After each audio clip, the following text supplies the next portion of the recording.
Open খোলা fencing এর ভিতরে ফেন্স আছে তার ভিতরে অ্যাশপনটা যখন হলো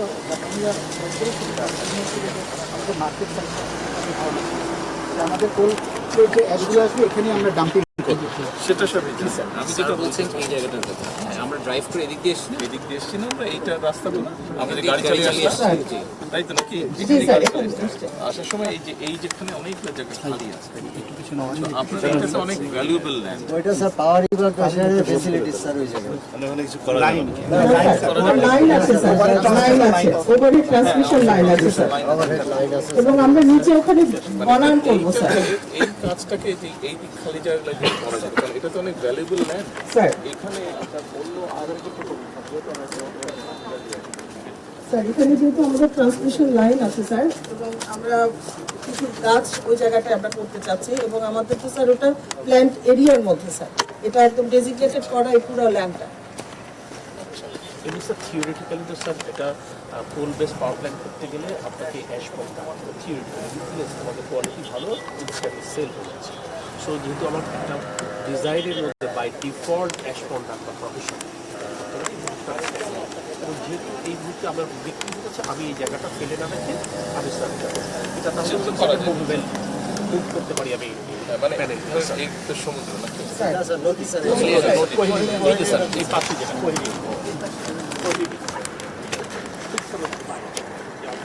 এই যে আপনার এই যে যেটুকু যে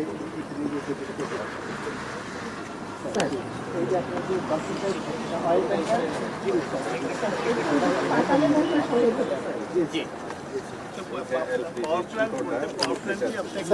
পরে যে সেকেন্ড পজিশনটা বললো এক্সট্রাভেটেড প্যানেল হবে এখানে এলপিজি টার্মিনাল আর এখানে হলো আপনার পুরানো ভিত্তিকর পাতা এখানে সিদ্ধান্তটা এখন যে মাল খালাস হয় 4 দিনে যেটা হয় 1 দিনে সেই মাল খালাস এখানে হবে মানে দেশের ইকোনমির একটা গেম চেঞ্জার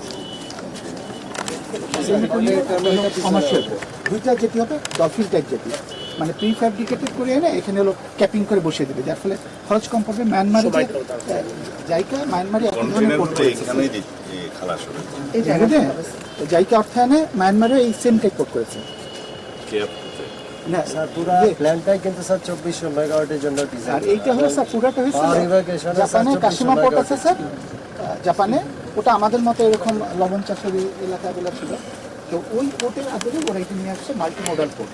ওখানে যেমন ইন্ডাস্ট্রি আছে, পেট্রোকেমিক্যাল ইন্ডাস্ট্রি আছে, সোলার আছে, উইন্ড আছে, কোল বেস পাওয়ার প্ল্যান্ট আছে। আর তাতে স্যার 2004 মানে মন্ত্রী মহোদয়কে যখন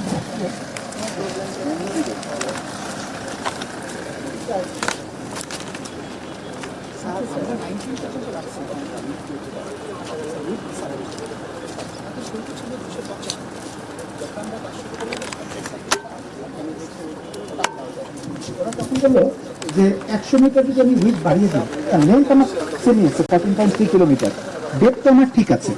আর আপনি স্যার যেটা বললেন যে আমরা যদি 19-এ যাই, ধরেন আমার এখানে ডিজাইন করা আছে হলো 80,000 মেট্রিক টনে, তখন কিন্তু আমি 1,20,000 মেট্রিক টনে নিয়ে আসবো with the passage of time. এবং আমরা করি যে যদি একবারে বেশি ড্রেজিং করে ফেলি, যেমন এসপিএম এর যে পাইপলাইনটি নিয়ে গেছি এটা কিন্তু 22 মিটার নিচে নিয়ে গেছে।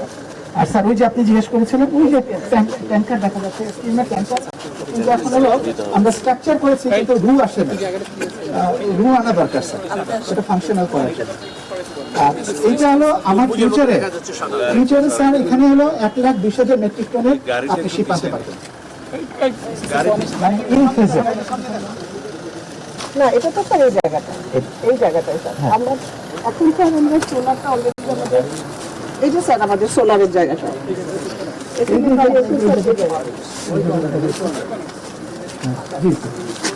প্রজেক্ট হয়ে গেছে স্যার। আমরা নেক্সট অর্থনৈতিক প্রিপারেশনে নিয়েছি, আমরা 6টা টারবাইন করবো স্যার, একটা 10 মেগাওয়াট করে স্যার।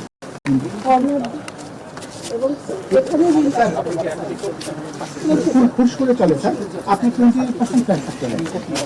আমাদের বেসিক্যালি হলো কোস্টাল বেল্ট হলেও সোলার যে ধরনের পারফরমেন্স, উইন্ডের পারফরমেন্স এখনো না, নতুন টেকনোলজি আসলে দেখা যাবে অল্প উইন্ড স্পিডেই আপনার কাট অফ হবে আর কি। সেটা হবে স্যার আপনি তো ইনভেস্ট করছেন, পয়সাতে ইনভেস্ট করছেন, সেই হিসেবে রিটার্ন এখানে স্যার আমার জায়গা অ্যাকোয়ার করতে হচ্ছে না, সেটা কোনো খরচ নাই, আমার গ্রিড কিছু করতে হচ্ছে না স্যার, সব রেডি স্যার। ঠিক আছে, জায়গা এখন বলছেন জায়গা আপনার আছে, কিন্তু এটা বসাতে তো খরচ হচ্ছে, স্যার খরচ হয়। সেই হিসাবে আপনি আউটপুট পাচ্ছেন, স্যার, এখানে- কারণ আপনার অলরেডি যেগুলো করেছেন সেগুলো রেজাল্ট পুরস্কার স্যার 20% প্ল্যান করতে হতো। আর এটা হলো শুরুতে আমাদের অনেকের সীমাবদ্ধতা ছিল, আমরা যদি প্রজেক্টের কন্ট্রাক্টটা 20 বছর 25 বছর যায়, কারণ এখন টেকনোলজি কিন্তু হয়ে যাচ্ছে যে 15 বছরের না কন্ট্রাক্ট। আমি যদি এটা স্প্রেড করি তাহলে আপনার প্রাইস কমে আসবে। আর তারপরে কিছু কিছু প্রজেক্ট আমাকে করতে হবে শোকেসিং প্রজেক্ট করে। ইভেন স্যার আমার পুরো স্কুল ওটাতে স্যার সব ইনফ্রাস্ট্রাকচার আমাদের করতে হবে, তারপরে কিন্তু আমরা 12.5 পারবেন না। সব আছে স্যার।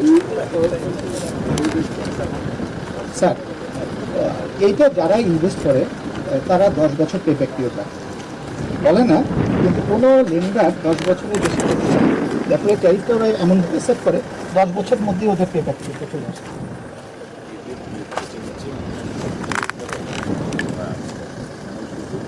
স্যার আপনি টারবাইনটা বসাবেন আর ব্লেডগুলো ইনস্টল করবেন। আর তারপরে এটা হলো শোকেসিং প্রজেক্ট হবে। এখানে যখন মাল্টিমোডাল বিভিন্ন ইন্ডাস্ট্রি আসবে, আমাদের যে মাল্টিমিক্স এনার্জি মানে কিন্তু সব জায়গায় কোল বেস পাওয়ার প্ল্যান্টের সারাউন্ডিং সোলার উইন্ড করে এটা মিক্স করতে চাই, মিক্স এনভায়রনমেন্টে নিয়ে আসে, কিছু ক্ষতিও করে, অন্যভাবে আমি আবার কার্বন ক্রেডিট আমি এখানে অপটিমাইজ করে ব্যালেন্স সাইকেল। একটা যদি পরিবেশ কোনো কারণে ন্যূনতম ক্ষতি করে, অন্য দুটো টেকনোলজির কারণে আমি আবার পরিবেশটা সংরক্ষণ করছি। সো এই কনসেপ্টটা সবাই বুঝতে আমাদের যখন স্যার ফেজ 2টা হবে তখন আমাদের এখান থেকে স্যার যে বাই প্রোডাক্ট তৈরি হবে এখানে কিন্তু আমাদের হাইড্রোজেনের একটা বড় সোর্স হবে।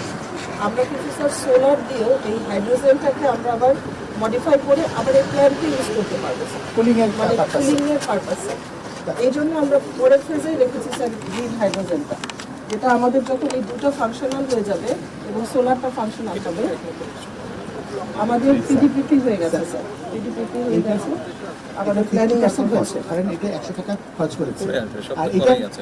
50 টাকা খরচ কিন্তু হয়ে গেছে। আমার শুধু ল্যান্ডটা ডেভেলপমেন্ট করতে হবে, ওই যে অ্যাশ ওরিয়েন্ট করা লাগবে আর পাবো।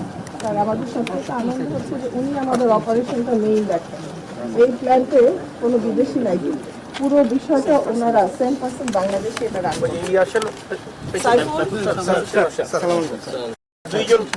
এরা হচ্ছে একদম মানে প্রাণ আর কি। পুরো আপনারা এটা রান করেন। শুরু থেকে স্যার মানে পারফরমেন্স টেস্ট করে জাপানে ওরা বলছে এখন তোমরা চালাও, আমরা স্যার শুরু থেকে চালাইতেছি স্যার। কোনো জাপানিজ নেই। না স্যার শিনজুন কনসালটেন্ট আছে।